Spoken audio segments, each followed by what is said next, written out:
Good morning to all. Today we are going to discuss about the topic concept of cost. First of all, what do you mean by the cost?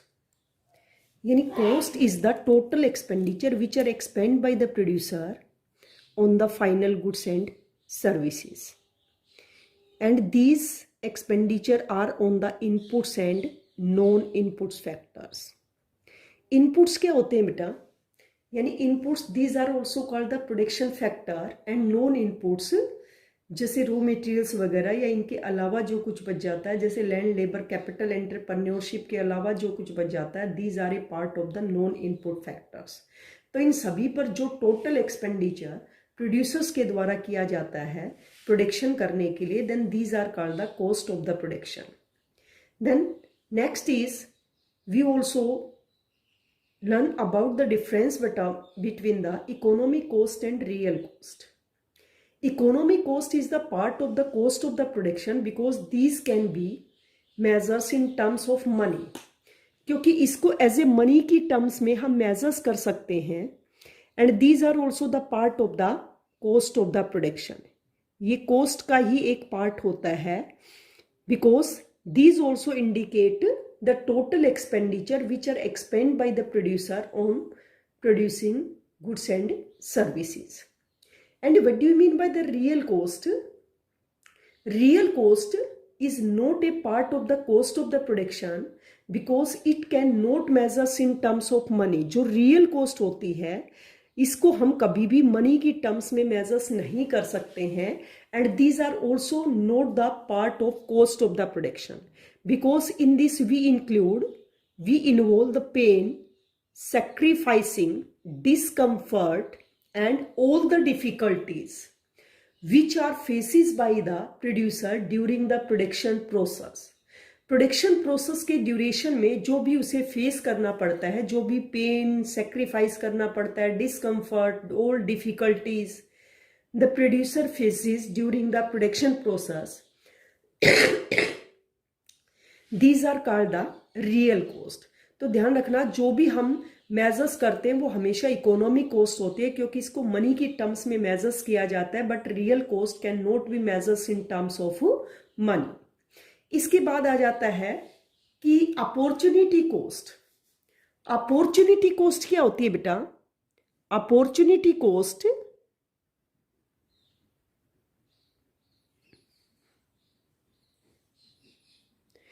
It is the sum total of the explicit cost plus implicit cost. इन दोनों का sum total होता है क्या? as a opportunity cost. Then we also know the difference between the explicit cost and implicit cost. Explicit यानी बाहरी लागतें, implicit यानी आंतरिक लागतें। यानी both are the opportunity cost। जैसे explicit सबसे पहले हम इसका मीनिंग डिफाइन करेंगे and we can also shows the difference on the basis। Basis के आधार पर ये डिफरेंस करेंगे। जैसे first of all we can show the meaning it is the opportunity cost of purchasing inputs from the market. कोई भी producer market से जो इनपुट परचेज करता है मार्केट से अगर हम कोई भी वस्तु परचेज करते हैं then we can also paid the payment in terms of money to the outsider, right? But implicit it is the opportunity cost of using self owned resources. जैसे for example if the producer has their own land, उसका अपना स्वयं की जमीन है, उसे बाहर से हायर नहीं करनी पड़ती, उसकी स्वयं की अपनी जमीन है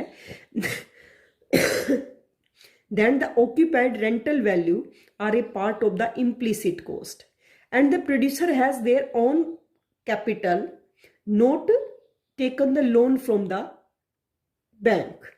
तो इट मीन्स ये किस में इंक्लूड होगा? इंटरेस्ट इम्प्लिसिट कॉस्ट का पार्ट होगा ना कि एक्सप्लिसिट कॉस्ट का पार्ट होगा। Next is payment. On the basis we can show the payment provided to outsider. इसमें जो पेमेंट प्रोवाइड की जाती है these are not provided to the family members या in the firm, these are provided to the outsider. But implicit cost, the payment does not provided to the outsider, इसमें outsider को payment provide नहीं की जाती क्योंकि ये उसकी स्वयं के रिसोर्सिस की कॉस्ट होती है, स्वयं के रिसोर्सिस की लागत होती है जो उसके पास अपने स्वयं के पास रहती है, ना कि आउटसाइडर को प्रोवाइड की जाती है।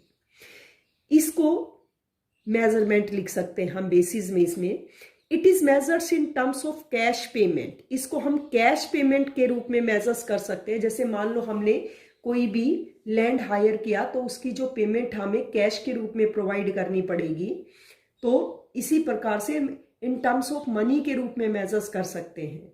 But the implicit cost it can be measures in terms of imputed cost of self owned resources.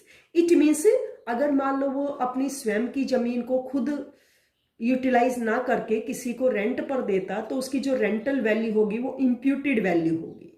अगर उसके पास स्वयं के पास कैपिटल है, वो स्वयं यूटिलाइज ना करके अगर किसी को उधार देता तो इंटरेस्ट क्या होगी, इम्प्यूटेड वैल्यू। तो इसको हम इम्प्यूटेड वैल्यू के रूप में मेजर्स करते हैं, यानी उसका जो आरोपित किराया है क्या हो सकता है उसके स्वयं के रिसोर्सिस का, these are include in the implicit cost. Example दे सकते हैं, explicit cost in which we include all the raw materials, जैसे रॉ मेटीरियल्स है, रेंट है, when the producers hire the land, right, capital on loan, या हम कह सकते हैं interest on loan, raw materials, purchase the casual labours, permanent या regular worker, सभी एक्सप्लिसिट कॉस्ट में आते हैं।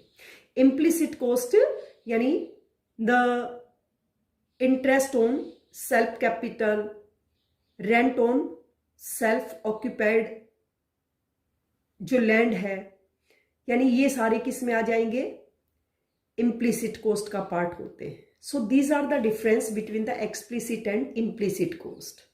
So that's all for today. For the further classes, please connect our YouTube channel. Thanks and have a nice day.